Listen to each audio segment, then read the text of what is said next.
الحمد لله رب العالمين الرحمن الرحيم مالك يوم الدين إياك نعبد وإياك نستعين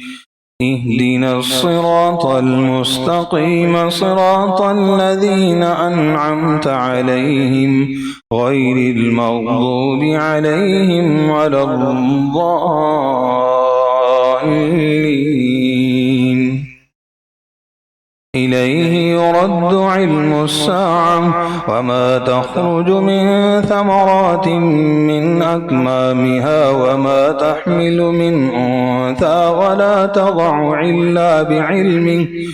ويوم يناديهم أين شركائي قالوا آذناك ما منا من شهيد وضل عنهم ما كانوا يدعون من قبل وظنوا ما لهم من محيص لا يسأم الإنسان من دعاء الخير وإن مسه الشر فيئوس قنوط ولئن أذقناه رحمة منا من بعد ضراء مسته ليقولن هذا لي وما أظن الساعة قائمة ولئن رجعت إلى ربي إن لي عنده للحسنى فلننبئن الذين كفروا بما عملوا ولنذيقنهم من عذاب غليظ وإذا أنعمنا على الإنسان أعرض ونأى بجانبه وإذا مسه الشر فذو دعاء عريض قل أرأيتم إن كان من عند الله ثم كفرتم به من أضل ممن هو في شقاق بعيد سنريهم آياتنا في الآفاق وفي أنفسهم حتى يتبين لهم أنه الحق أولم يكف بربك أنه على كل شيء شهيد ألا إنهم في مرية من لقاء ربهم ألا إنه بكل شيء محيط حميم عين سين قاف كذلك يوحي إليك وإلى الذين من قبلك الله العزيز الحكيم له ما في السماوات وما في الأرض وهو العلي العظيم تكاد السماوات يتفطرن من فوقهن والملائكة يسبحون بحمد ربهم ويستغفرون لمن في الأرض ألا إن الله هو الغفور الرحيم والذين اتخذوا من دونه أولياء الله حفيظ عليهم وما أنت عليهم بوكيل وكذلك أوحينا إليك قرآنا عربيا لتنذر أم القرى ومن حولها وتنذر يوم الجمع لا ريب فيه فريق في الجنة وفريق في السعير ولو شاء الله لجعلهم أمة واحدة ولكن يدخل من يشاء في رحمته والظالمون ما لهم من ولي ولا نصير أم اتخذوا من دونه أولياء فالله هو الولي وهو يحيي الموتى وهو على كل شيء قدير وما اختلفتم فيه من شيء فحكمه إلى الله ذلكم الله ربي عليه توكلت وإليه أنيب فاطر السماوات والأرض جعل لكم من أنفسكم أزواجا ومن الأنعام أزواجا يذرأكم فيه ليس كمثله شيء وهو السميع البصير له مقاليد السماوات والأرض يبسط الرزق لمن يشاء ويقدر إنه بكل شيء عليم شرع لكم من الدين ما وصى به نوحا والذي أوحينا إليك وما وصينا به إبراهيم وموسى وعيسى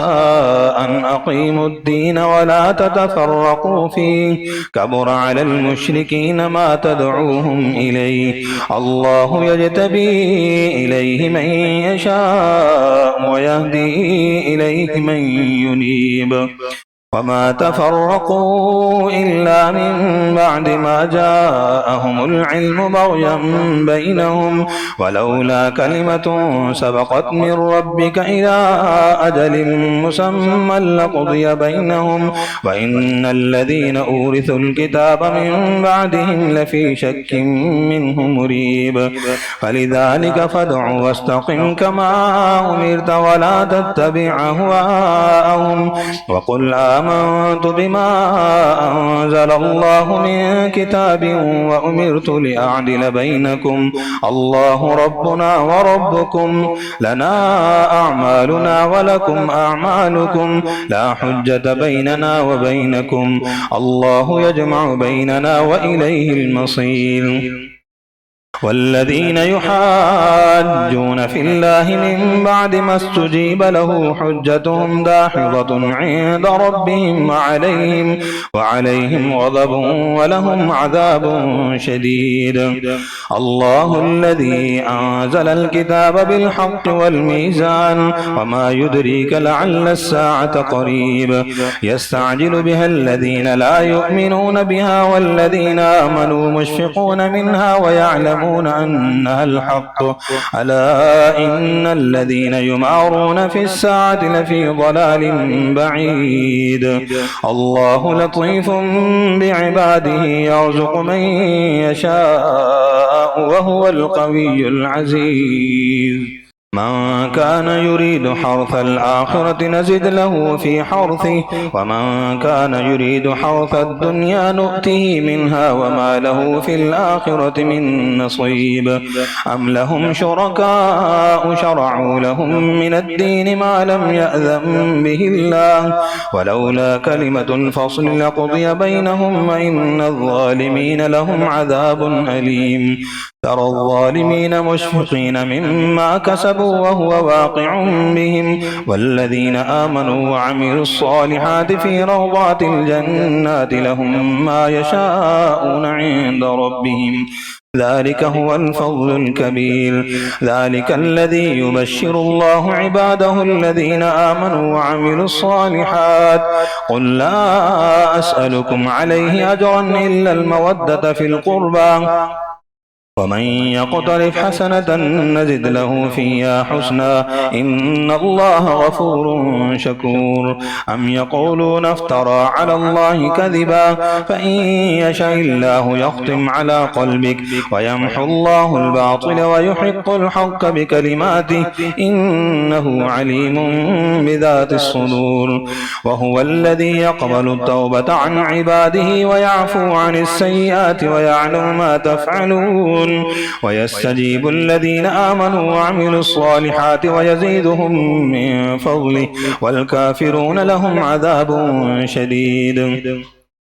ولو بسط الله الرزق لعباده لبغوا في الأرض ولكن ينزل بقدر ما يشاء إنه بعباده خبير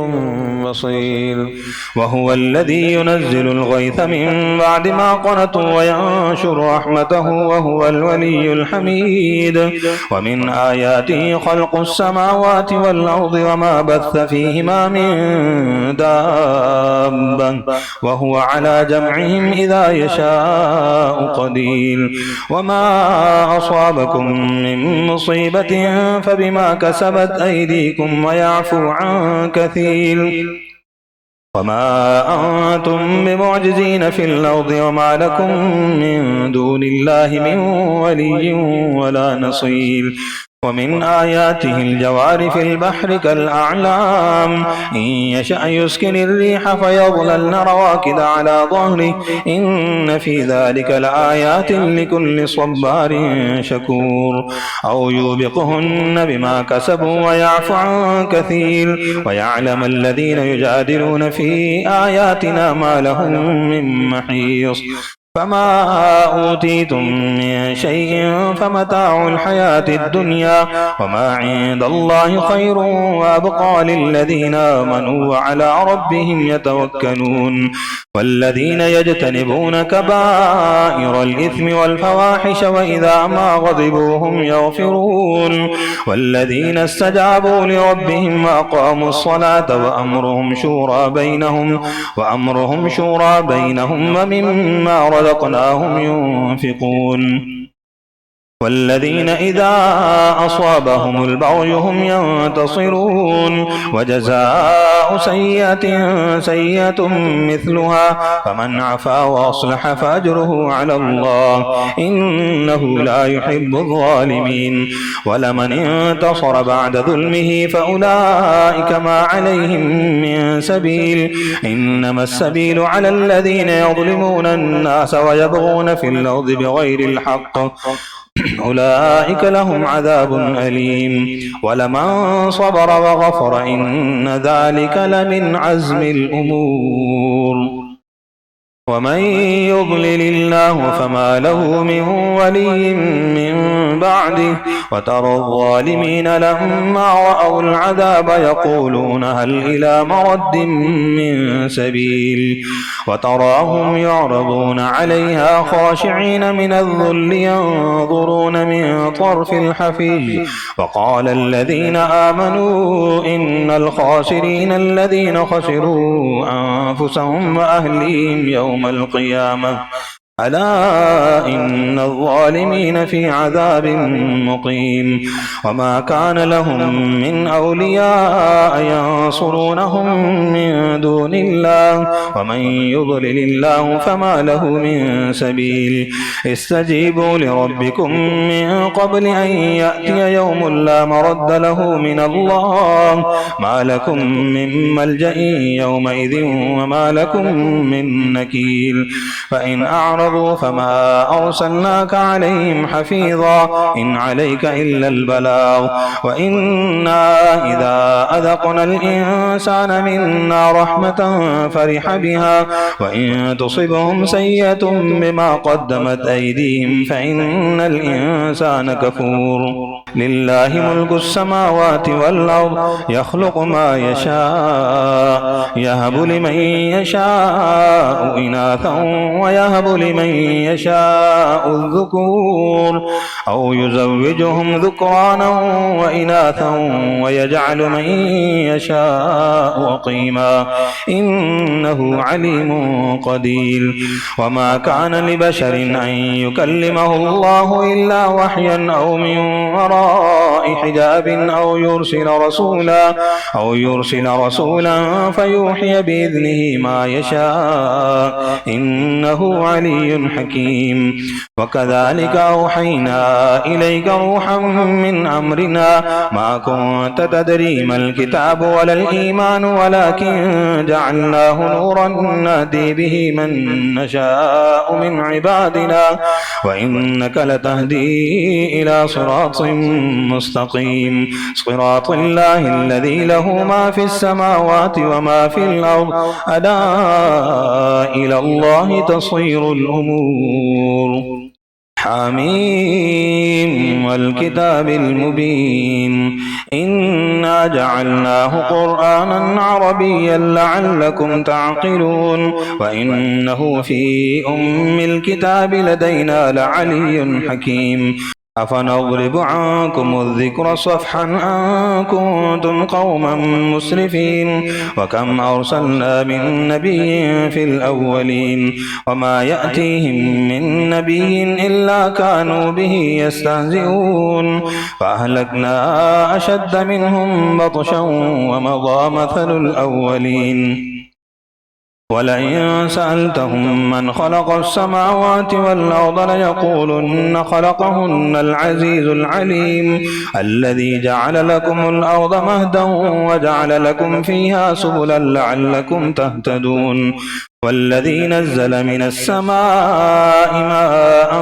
بقدر فأنشرنا به بلدة ميتا كذلك تخرجون والذي خلق الأزواج كلها وجعل لكم من الفلك والأنعام ما تركبون لتستووا على ظهوره ثم تذكروا نعمة ربكم إذا استويتم عليه وتقولوا سبحان الذي سخر لنا هذا وما كنا له مقرنين وإنا إلى ربنا لمنقلبون وجعلوا له من عباده جزءا إن الإنسان لكفور مبين أم اتخذ مما يخلق بنات وأصفاكم بالبنين وإذا بشر أحدهم بما ضرب للرحمن مثلا ظل وجهه مسودا وهو كظيم أومن ينشأ في الخلية وهو في الخصام غير مبين وجعلوا الملائكة الذين هم عباد الرحمن إناثا أشهدوا خلقهم ستكتب شهادتهم ويسألون وقالوا لو شاء الرحمن ما عبدناهم ما لهم بذلك من علم إن هم إلا يخرصون أم آتيناهم كتابا من قبله فهم به مستمسكون بل قالوا إنا وجدنا آباءنا على أمة وإنا على آثارهم مهتدون وكذلك ما أرسلنا من قبلك في قرية من نذير إلا قال مترفوها إنا وجدنا آباءنا على أمة وإنا على آثارهم مقتدون قال أولو جئتكم بأهدى مما وجدتم عليه آباءكم قالوا إنا بما أرسلتم به كافرون فانتقمنا منهم فانظر كيف كان عاقبة المكذبين وإذ قال إبراهيم لأبيه وقومه إنني براء مما تعبدون إلا الذي فطرني فإنه سيهدين وجعلها كلمة باقية في عقبه لعلهم يرجعون بل متعت هؤلاء وآباءهم حتى جاءهم الحق ورسول مبين ولما جاءهم الحق قالوا هذا سحر وإنا به كافرون وقالوا لولا نزل هذا القرآن على رجل من القريتين عظيم أهم يقسمون رحمة ربك نحن قسمنا بينهم معيشتهم في الحياة الدنيا ورفعنا بعضهم فوق بعض درجات ليتخذ بعضهم بعضا سخريا ورحمة ربك خير مما يجمعون ولولا أن يكون الناس أمة واحدة لجعلنا لمن يكفر بالرحمن لبيوتهم سقفا من فضة ومعارج عليها يظهرون ولبيوتهم أبوابا وسررا عليها يتكئون وزخرفا وإن كل ذلك لما متاع الحياة الدنيا والآخرة عند ربك للمتقين ومن يعش عن ذكر الرحمن نقيض له شيطانا فهو له قرين وإنهم ليصدونهم عن السبيل ويحسبون أنهم مهتدون حتى إذا جاءنا قال يا ليت بيني وبينك بعد المشرقين فبئس القرين ولن ينفعكم اليوم إذ ظلمتم أنكم في العذاب مشتركون أفأنت تسمع الصم أو تهدي العمي ومن كان في ضلال مبين فإما نذهبن بك فإنا منهم منتقمون أو نرينك الذي وعدناهم فإنا عليهم مقتدرون واستمسك بالذي أوحي إليك إنك على صراط مستقيم وإنه لذكر لك ولقومك وسوف تسألون واسأل من أرسلنا من قبلك من رسلنا أجعلنا من دون الرحمن آلهة يعبدون ولقد أرسلنا موسى بآياتنا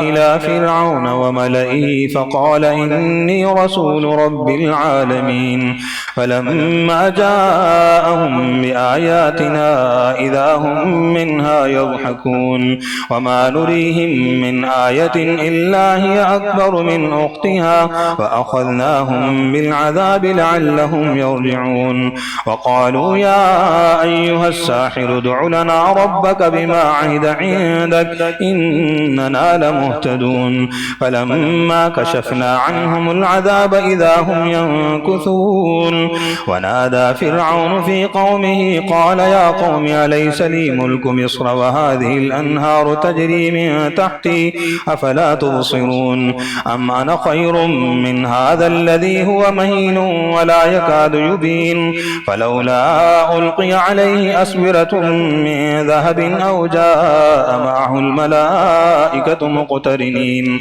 فاستخف قومه فأطاعوه إنهم كانوا قوما فاسقين فلما آسفونا انتقمنا منهم فأغرقناهم أجمعين فجعلناهم سلفا ومثلا للآخرين ولما ضرب ابن مريم مثلا إذا قومك منه يصدون وقالوا آلهتنا خير أم هو ما ضربوه لك إلا جدلا بل هم قوم خصمون إن هو إلا عبد أنعمنا عليه وجعلناه مثلا لبني إسرائيل ولو نشاء لجعلنا منكم ملائكة في الأرض يخلفون وإنه لعلم للساعة فلا تمترن بها واتبعون هذا صراط مستقيم ولا يصدنكم الشيطان إنه لكم عدو مبين ولما جاء عيسى بالبينات قال قد جئتكم بالحكمة وليبين لكم بعض الذي تختلفون فيه فاتقوا الله وأطيعون إن الله هو ربي وربكم فاعبدوه هذا صراط مستقيم فاختلف الأحزاب من بينهم فويل للذين ظلموا من عذاب يوم أليم هل ينظرون إلا الساعة أن تأتيهم بغتة وهم لا يشعرون الأخلاء يومئذ بعضهم لبعض عدو إلا المتقين يا عباد لا خوف عليكم اليوم ولا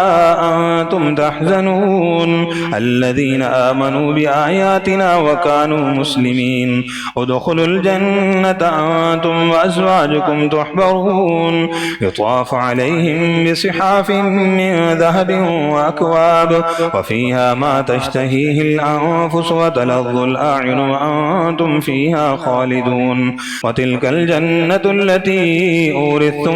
بما كنتم تعملون لكم فيها فاكهة كثيرة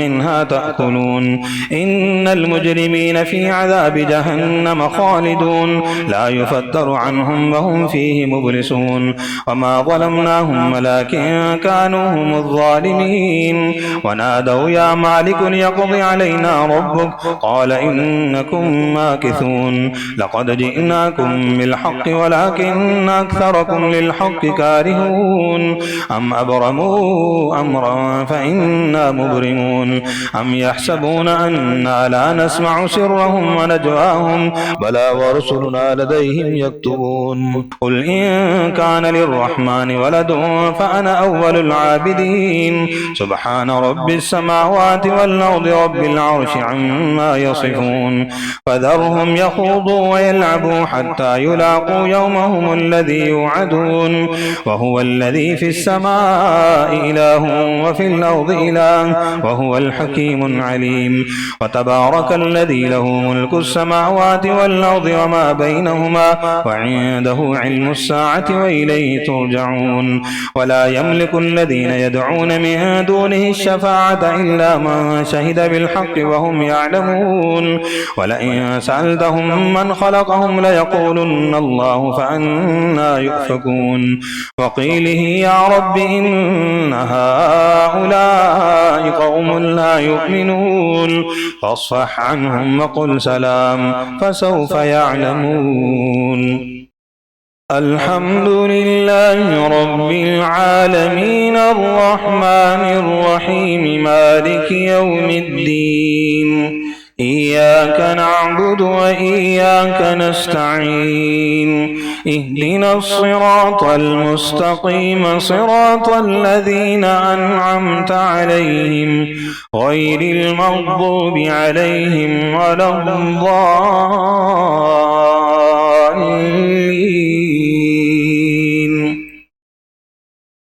حميم والكتاب المبين إنا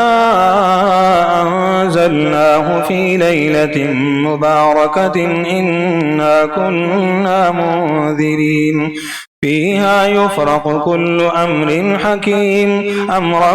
من عندنا إنا كنا مرسلين رحمة من ربك إنه هو السميع العليم رب السماوات والأرض وما بينهما إن كنتم موقنين لا إله إلا هو يحيي ويميت ربكم ورب آبائكم الأولين بل هم في شك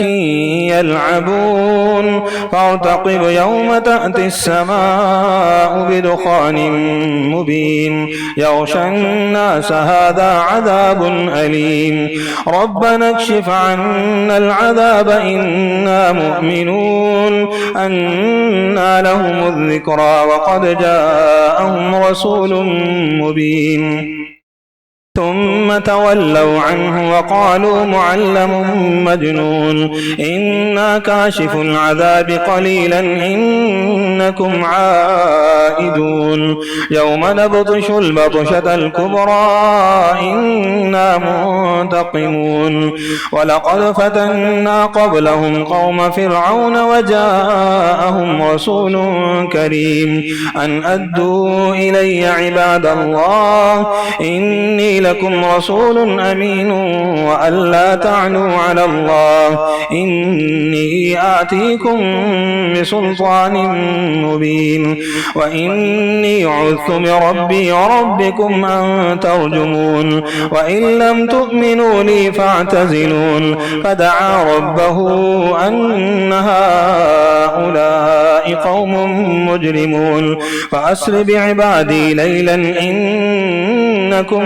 متبعون واترك البحر رهوا إنهم جند مغرقون كم تركوا من جنات وعيون وزروع ومقام كريم ونعمة كانوا فيها فاكهين كذلك وأورثناها قوما آخرين فما بكت عليهم السماء والأرض وما كانوا منظرين ولقد نجينا بني إسرائيل من العذاب المهين من فرعون إنه كان عاليا من المسرفين ولقد اخترناهم على علم على العالمين وآتيناهم من الآيات ما فيه بلاء مبين إن هؤلاء ليقولون إن هي إلا موتتنا الأولى وما نحن بمنشرين فأتوا بآبائنا إن كنتم صادقين أهم خير أم قوم تبع والذين من قبلهم أهلكناهم إنهم كانوا مجرمين وما خلقنا السماوات والأرض وما بينهما لاعبين ما خلقناهما إلا بالحق ولكن أكثرهم لا يعلمون إن يوم الفصل ميقاتهم أجمعين يوم لا يغني مولى عن مولى شيئا ولا هم ينصرون إلا من رحم الله إنه هو العزيز الرحيم إن شجرة الزقوم طعام الأثيم كالمهل يغلي في البطون كغلي الحميم خذوه فاعتلوه إلى سواء الجحيم ثم صبوا فوق رأسه من عذاب الحميم ذق إنك أنت العزيز الكريم إن هذا ما كنتم به تمترون إن المتقين في مقام أمين في جنات وعيون يلبسون من سندس واستبرق متقابلين كذلك وزوجناهم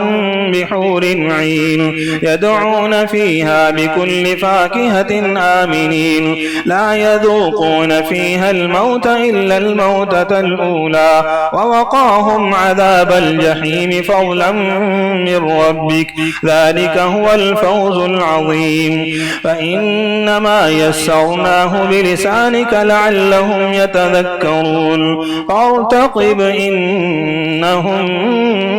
مرتقبون حميم تنزيل الكتاب من الله العزيز الحكيم إن في السماوات والأرض لآيات للمؤمنين وفي خلقكم وما يبث من دابة آيات لقوم يوقنون واختلاف الليل والنهار وما أنزل الله من السماء من رزق فأحيا به الأرض بعد موتها وتصريف الرياح آيات لقوم يعقلون تلك آيات الله نتلوها عليك بالحق فبأي حديث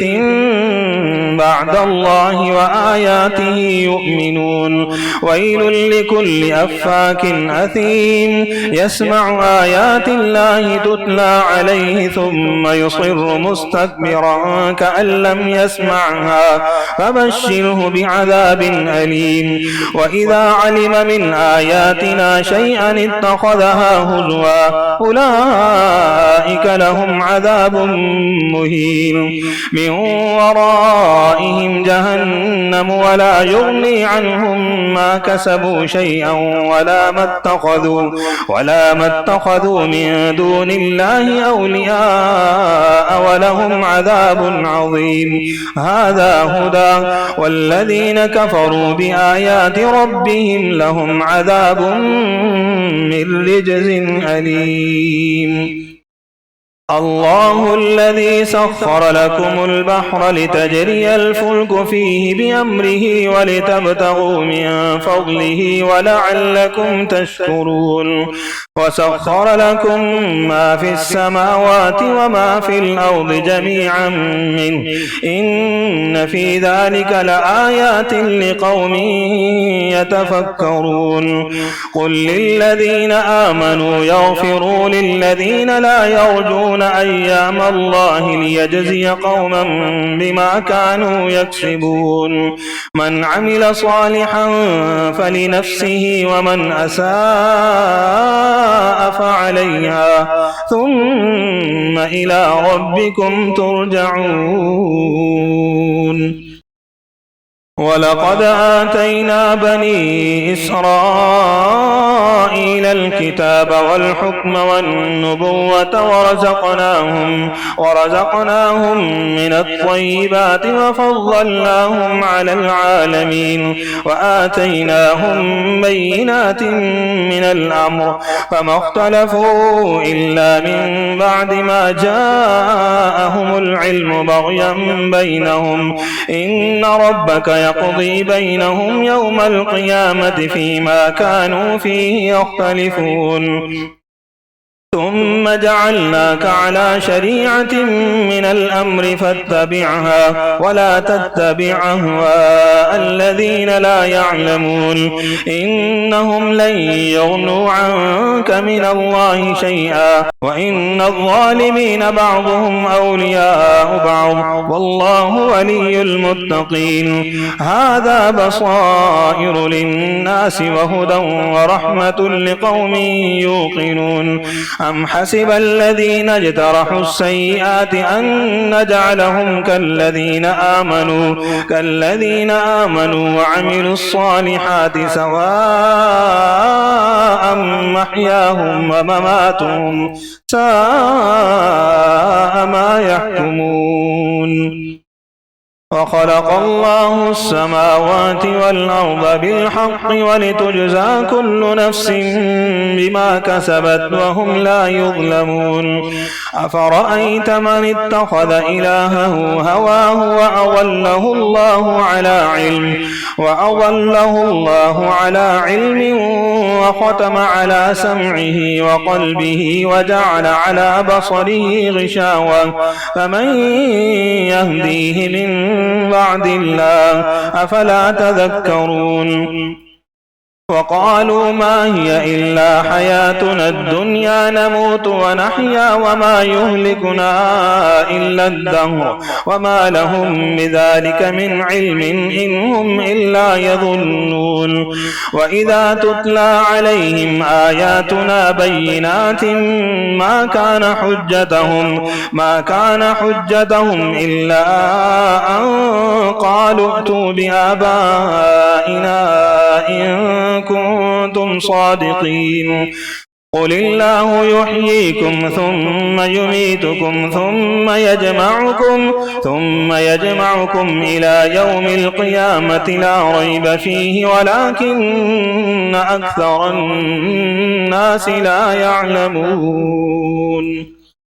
ولله ملك السماوات والأرض ويوم تقوم الساعة يومئذ يخسر المبطلون وترى كل أمة جاثية كل أمة تدعى إلى كتابها اليوم تجزون ما كنتم تعملون هذا كتابنا ينطق عليكم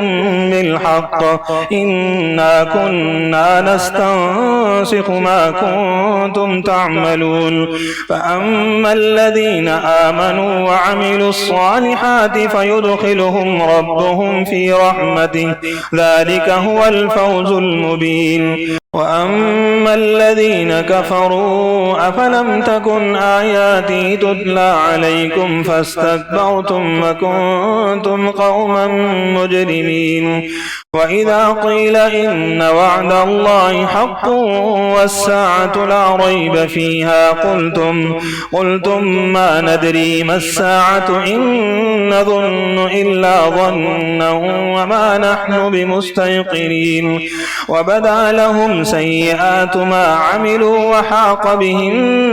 ما كانوا به يستهزئون وقيل اليوم ننساكم كما نسيتم لقاء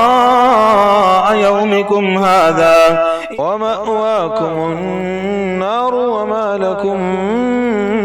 من ناصرين ذلكم بأنكم اتخذتم آيات الله هزوا وغرتكم الحياة الدنيا فاليوم لا يخرجون منها ولا هم يستعتبون فلله الحمد رب السماوات ورب الأرض رب العالمين وله الكبرياء في السماوات والأرض وهو العزيز الحكيم